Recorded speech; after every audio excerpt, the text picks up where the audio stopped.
Every second, your cells rely on L-Carnitine to move long-chain fatty acids into the mitochondrial furnace, providing the constant energy flow required to sustain human life. Imagine an infant rushed into the emergency room, completely comatose. They are experiencing severe bradycardia, their heart is struggling to pump, and blood sugar plummets. The immediate diagnostic assumption is a glycogen storage disease. But when the lab results come back, they reveal a specific red flag. There are absolutely zero ketones in the urine. When glucose runs out, the liver is supposed to burn fat to create ketone bodies to keep the brain alive. If it isn't doing that, the carnitine shuttle has likely failed.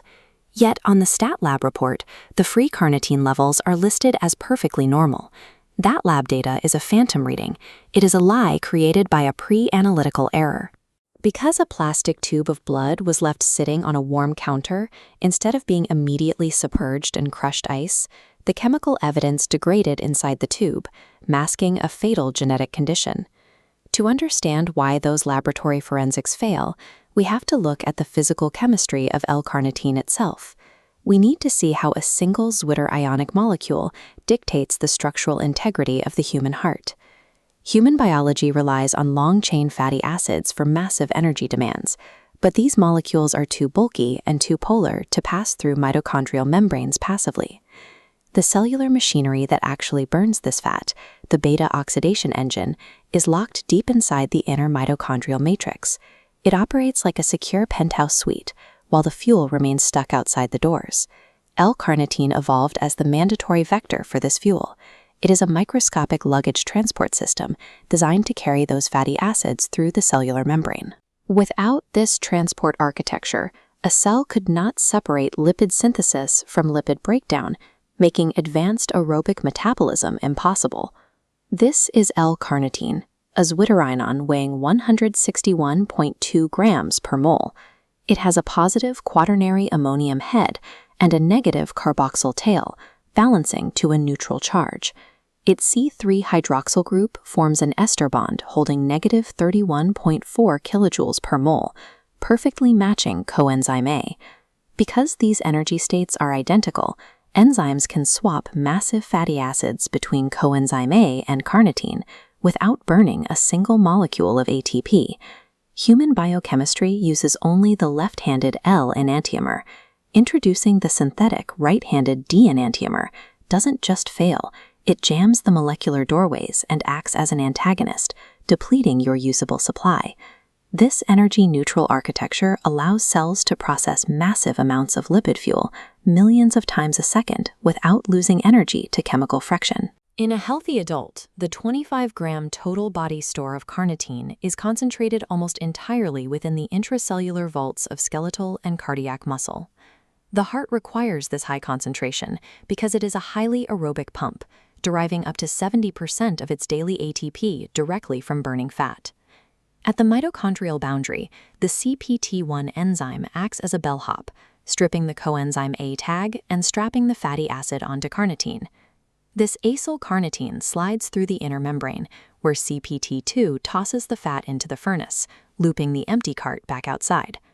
Muscle stamina and myocardial contraction are directly limited by the real-time availability of these microscopic luggage carts. Since muscle cells cannot synthesize carnitine on their own, they depend on external supply. For vegans who consume no meat, the body relies on an internal backup loop. The liver and kidneys synthesize carnitine and release it into the blood, maintaining a tiny transport fraction of just 40 to 80 micromoles per liter. To pull this fuel from the blood against the concentration gradient, muscle cells use the OCTN2 active transporter, which functions as a high-powered vacuum.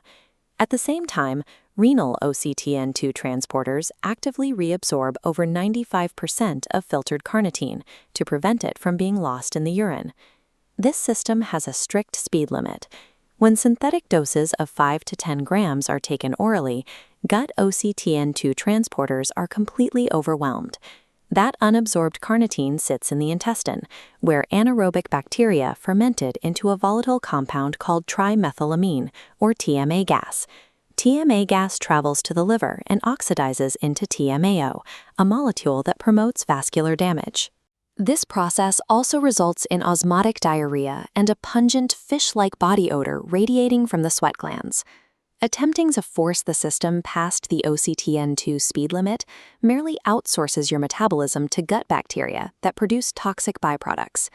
While excess is problematic, critical depletion is a medical emergency.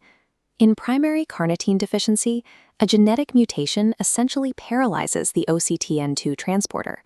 The kidney's salvage valve fails, flushing carnitine into the urine and draining the body's supply until the CPT shuttle at the mitochondria stops entirely. Without the ability to burn fat, unoxidized lipids pool as toxic droplets, tearing apart muscle fibers and stretching the heart chambers into dilated cardiomyopathy. Depletion can also be drug-induced. Valproic acid, a common seizure medication, chemically binds to free carnitine and forces it out through the urine, accidentally starving the brain and heart of energy.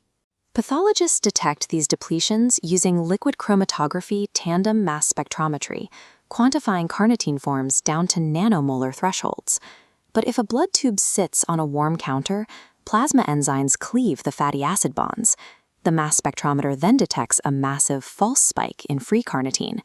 Even with the most advanced technology, a fatal deficiency will hide in plain sight if the sample isn't immediately submerged in crushed ice. Crashing blood sugar combined with zero urinary ketones is the diagnostic hallmark of an OCTN2 transporter failure.